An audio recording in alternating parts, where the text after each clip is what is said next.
रिश्तों को जीने वाले, रिश्तों की अहमियत को महसूस करने वाले, रिश्तों में छिपे हुए भगवत्ता को नहीं जानने वाले, जैसे हम खाते हैं लेकिन जानते नहीं कि खाने के बाद उसका परिणाम क्या आएगा, वैसे सामान्य व्यक्ति रिश्तों को जीता है लेकिन रिश्तों के सामर्थ्य को पहचान न पाता है। और यही रिश्तों का सामर्थ्य जो परमात्मा प्रभु महावीर ने उजागर किया, उसकी यात्रा में जो जुड़ रहे हैं उन सभी का स्वागत है। एक उम्मीद के साथ, एक ध्येय के साथ, एक उद्देश्य के साथ कि रिश्तों को लेकर के जो जो अपनी गलत धारणाएं, मिसकंसेप्ट से, उसको क्लियर कर ले। रिश्तों का एक सकारात्मक जो स्वरूप हो सकता है उसको हम समझ लें। कैसे बिगड़े हुए रिश्तों को भी शिखर पर पहुंचाया जा सकता है, इसके रहस्य को समझ करके उसके रहस्य को अपने जीवन में सत्य करके बताएं। कैसे सुधरे हुए रिश्ते भी बिगड़ जाते हैं, उनको भी जान ले कि जिससे अपने अच्छे रिश्ते कहीं बिगड़ न जाए। इन सारी संभावनाओं को, और ये कैसे होता है, इसके पीछे कैसी इमोशंस काम करती हैं, कैसे अपनी सोच काम करती है, क्या रोल है इसके पीछे जन्म जन्म के रिश्तों का, उसको भी समझ लें। और कैसे जन्म जन्म के चले आ रहे रिश्तों को चेंज भी किया जा सकता है, कैसे जन्म जन्म से चले आए रिश्तों को एक ऊंचाई पर भी पहुंचाया जा सकता है, कैसे जन्म जन्म से आए हुए रिश्तों को बिगाड़ा भी जा सकता है। इन सारी संभावनाओं को देखने के लिए अब एक अनूठी यात्रा है, रिश्तों की कहानी। भगवान महावीर के उस बात को लेकर के कि मानो सत्यम सुई श्रद्धा संयम मम्मी ये वीरियम, इस परम अंग में से चारों ही अंग उपलब्धि के जो मार्ग है वो रिश्ता है। इंसानियत भी एक रिश्ता है। किसी के भावों को सुनने के लिए भी रिश्ता लगता है। श्रद्धा का रिश्ता होगा तो श्रद्धे की बात भक्ति से समझ में आएगी, रिश्ता ही। और श्रद्धा भी तो रिश्ता ही है। संयम में पराक्रम भी तभी हो पाएगा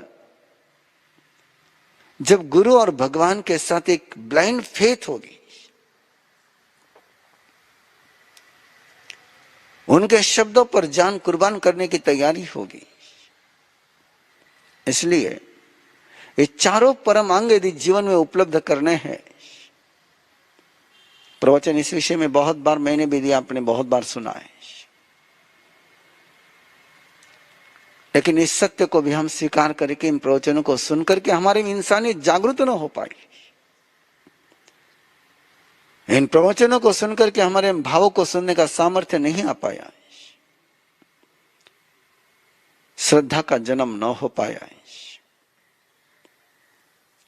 और इसी सच्चाई को स्वीकार करते आओ इस माहौल में जरा खुल करके बात, उस पड़ाव पर हम चले कि कैसे रिश्ता, यदि रिश्ते में प्यार है तो तीखी से तीखी और प्रतिकूल से प्रतिकूल बात पर भी आदमी के मन में गुस्सा नहीं जन्मता है, आक्रोश नहीं जन्मता है।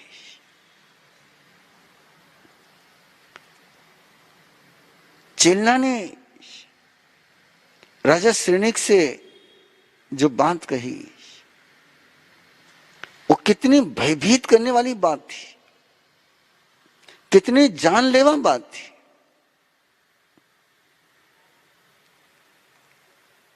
यदि सामान्य रिश्ता होता है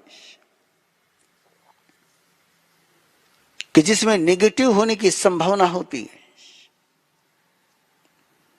ऐसा रिश्ता होता और ऐसी बात सुनते तो वैसे संघर्ष शुरू हो जाता है। मैंने तेरे पर विश्वास रख करके तुझे बोला और तू ऐसी बात कर रही है।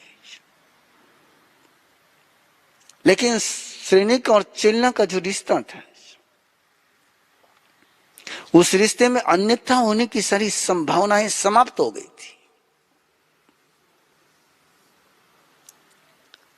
बिगड़ने के सारे रास्ते बंद हो चुके थे।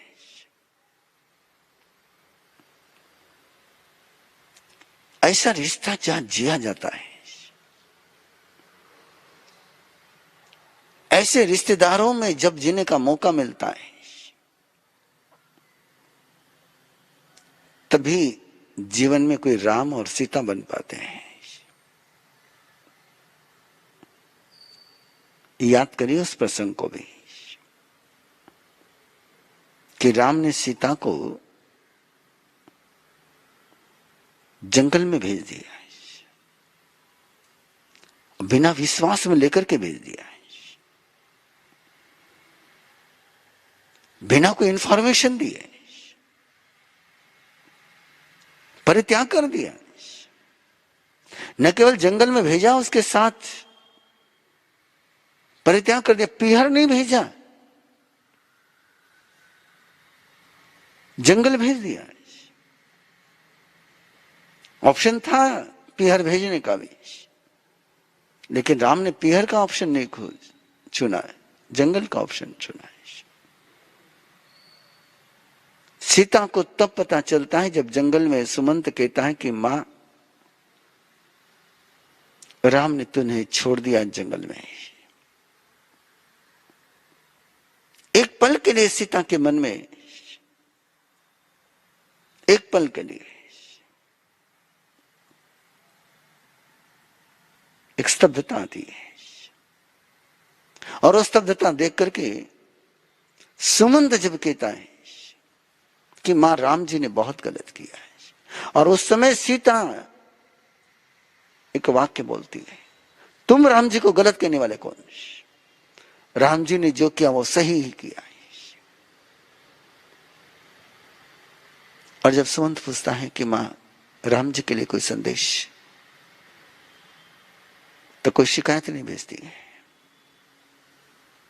ये नहीं कहती कि मेरे पर विश्वास लेते, मुझे विश्वास में लेकर के निर्णय लेते हैं, मुझे बताते, ये भी नहीं बोलती है। एक ही बोलती है कि जिस धर्म को निभाने के लिए आपने मुझे जंगल भेजा, उस धर्म को कभी मत छोड़ना। ये रिश्ते की गहराइयां जब होती है कि जिसमें से शिकायत का जन्म नहीं होता है,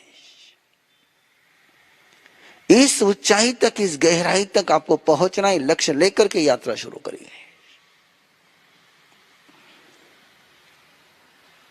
और आज भी ऐसे कई व्यक्ति हैं जो इस गहराई से इस रिश्ते को जीते हैं। विपरीत से विपरीत व्यवहार के बावजूद भी जिनके मन में कोई कालुष्य का जन्म नहीं होता है। इसलिए चेलना से बात कहलाना भी और रिश्ते का ही बल था। और आप सुन रहे थे, जैसे उस जीव को पता चला कि मेरी डिमांड पूरी होने वाली है, अभी पूरी नहीं हुई है,